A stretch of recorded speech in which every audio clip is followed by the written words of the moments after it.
پوری تحصیل کے اندر ترقیاتی کام جیب سے کرنا تو ناممکن سی بات ہے، پھر بھی میرے سے جو ہوا الحمدللہ وہ میں نے لوگوں کے لیے کیا ہے اور اپنی جیب سے کیا ہے زیادہ تر، جو بھی میں افورڈ کر سکتا تھا تھوڑا بہت تو میں نے کیا، اور الحمدللہ یہی لوگوں کو اعتماد ہے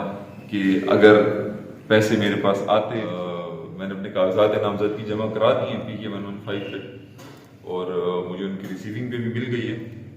رات کو کچھ میڈیا آؤٹ لیٹس نے یہ خبر چلائی ہوئی تھی کہ میرے کاغذات نامزدگی مسترد ہو گئے، تو میں ان کو یہ کہنا چاہتا ہوں کہ ایک وہ اسکروٹنی کے ٹائم ہوتا ہے، مسترد ہوتے ہیں یا نہیں ہوتے، باقی اس قسم کی کوئی بات نہیں ہے۔ آپ قانون پڑھ لیں، اس پہ میں چونکہ مستعفی ہو چکا ہوں 15 تاریخ کو اپنی تحصیل نظامت سے، اور الیکشن کمیشن کو بھی انفارم ہو گیا TMO صاحب کی طرف سے 18 تاریخ کو، تو اس میں کوئی ابہام نہیں ہے، اور الحمدللہ سارا کچھ کلیئر ہے۔ انشاءاللہ الیکشن لڑیں گے، اور جو ہے 8 فروری کو امید ہے انشاءاللہ جیت بھی ہوگی دوستوں کی ہماری، تو اللہ کرے الیکشن بھی اچھا یہ بتائیں، آپ نے جماعت اسلامی کو چھوڑ کے میں PK 115 جو ہماری تحصیل ترابن، رازندہ، کلاچی، ادھر آزاد حیثیت سے الیکشن لڑ رہا ہوں، اور جماعت جو ہے اس کے ٹکٹ پہ میں نے ضرور الیکشن لڑا تھا، لیکن وہاں پہ تو جماعت کا اتنا وہ اب وجود کہہ لیں وہ نہیں تھا اتنا جماعت اسلامی کا، تو وہ کہ میں ان کا کارکن بن کے میں ان کا رکنیت میں نے ان کی کبھی نہیں لی، تو سیاسی وابستگی ضرور تھی، اور میں یہ سمجھتا ہوں کہ ہمارا حلقہ بہت زیادہ پسماندہ ہے، اور یہاں پہ کچھ ایسے فیکٹرز ہیں جس کی وجہ سے اگر میرے اوپر کسی بھی جماعت کا لیبل لگ جائے تو شاید مجھے اس طرح سے لوگ ووٹ نہ دیں، تو میں یہ سمجھتا ہوں ہر کسی کی اپنی ایک سوچ ہوتی ہے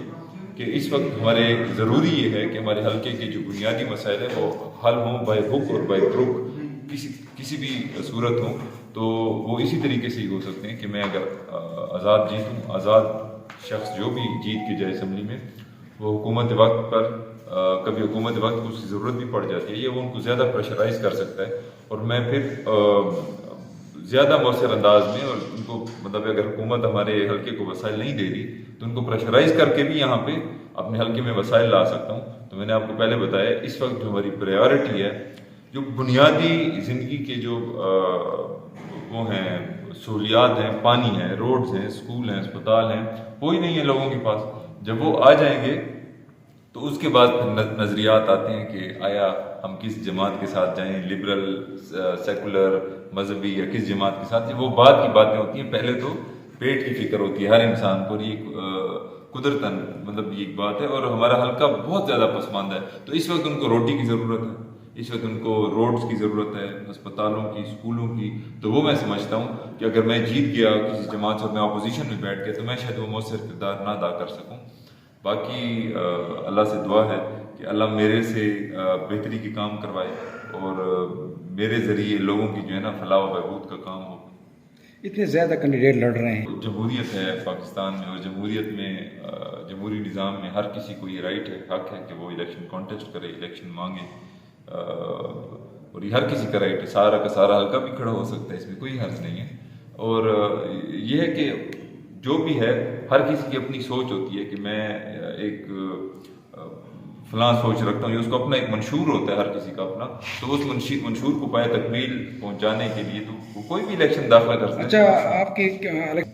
میں نے آپ کو پہلے بتایا ہے جو میرا منشور ہے وہ بنیادی یہی ہے کہ ہمارے علاقے میں جو بنیادی سہولیات ہیں وہ مہیا ہوں لوگوں کو، اور جس طرح پہلے آپ نے سوال کیا کہ آپ آزاد ہیں کسی پارٹی سے، تو میں نے وہ کہا میں آزاد ہوں، اور آزاد اس لیے ہوں، میری یہ سوچ ہے کہ میں اگر آزاد حیثیت سے الیکشن لڑوں اور مجھے اللہ نے اگر کامیابی سے ہمکنار کیا تو میں زیادہ مؤثر انداز میں الیکشن جو اسمبلی میں آواز اٹھا سکوں گا، حکومت وقت کو پریشرائز کر سکوں گا کہ ہمارے حلقے میں وسائل لائیں، روڈز، پانی جیسی نعمت سے ہمارا حلقہ محروم ہے۔ تو میرا اس وقت جو منشور ہے وہ یہی ہے کہ حلقے میں جو ہماری بنیادی ضروریات زندگی ہیں، پینے کا پانی ہے، روڈز ہیں، اسکول ہیں، ہسپتال ہیں، یہ جو بنیادی چیزیں ہیں کم از کم یہ لوگوں کو مہیا ہو جائیں۔ پھر بعد کی باتیں بعد میں آتی ہیں کہ آپ ادھر موٹر ویز گزاریں یا کچھ اور کریں، وہ بعد کی باتیں ہیں، پہلے ان کو ہم بنیادی سہولیات تو دیں۔ تو میرا جو اچھا یہ بتائیں کہ جو ہمیں حکومت نے وعدے کیے تھے ہمارے الیکشن سے پہلے کہ آپ کے پاس فلاں فلاں اختیارات ہوں گے، ہمارے الیکشن کے ہوتے ہی فوری وہ ہم سے ایکٹ پاس کیا اور ان سے اختیارات چھین لیے گئے تھے، اور ان 2 سالوں میں 1 روپیہ بھی ہمیں ڈیولپمنٹ فنڈ نہیں آیا، تو ظاہر ہے پوری تحصیل کے اندر ترقیاتی کام جیب سے کرنا تو ناممکن سی بات ہے. پھر بھی میرے سے جو ہوا الحمدللہ وہ میں نے لوگوں کے لیے کیا ہے، اور اپنی جیب سے کیا ہے. زیادہ تر جو بھی میں افورڈ کر سکتا تھا تھوڑا بہت تو میں نے کیا، اور الحمدللہ یہی لوگوں کو اعتماد ہے کہ اگر پیسے میرے پاس آتے، ریسورسز آتے، تو ہمارے اوپر ہی خرچ ہوتے، وہ کہیں خرد برد نہ ہوتے، کہیں کمیشنوں کی مد میں نہ جاتے. الحمدللہ یہ لوگوں کو اعتماد ہے، اور اسی لیے ان کا اعتماد بحال ہے. ادروائز 2 سالوں بعد تو اگر کسی نے کوئی بڑا کام نہ کیا ہو تو لوگوں کا اعتماد اٹھ جاتا ہے، لیکن الحمدللہ لوگوں کا اعتماد ہے، اور وہ اس لیے ہے کہ ان کو پتہ ہے کہ یہ بے ایمان نہیں ہے، یہ چور نہیں ہے، یہ کرپشن نہیں کرتا. اچھا، ہم نے حل کروانے کی کوشش کی ہے، اور حل ہوئے بھی ہیں کئی جگہ پہ. جس طرح چودوان ٹینکی کا اور درابن ٹینکی کا اکثر مسئلہ ہوا کرتا تھا، وہاں پہ پیچھے سے جو آبشاروں کا پانی آ رہا ہوتا تھا وہ وہاں تک نہیں پہنچتا تھا، لوگ کوئی اس پہ کاشت کر رہا ہوتا تھا. اس طرح سے ٹیوب ویلز تھے وہ فعال نہیں ہوتے تھے،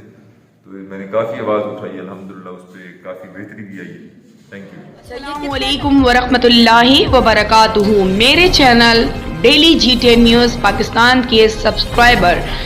بیل کے بٹن کو دبائیں. G10 نو جناب سبسکرائب کرو، لائک کرو، شیئر کرو جناب. Thank you.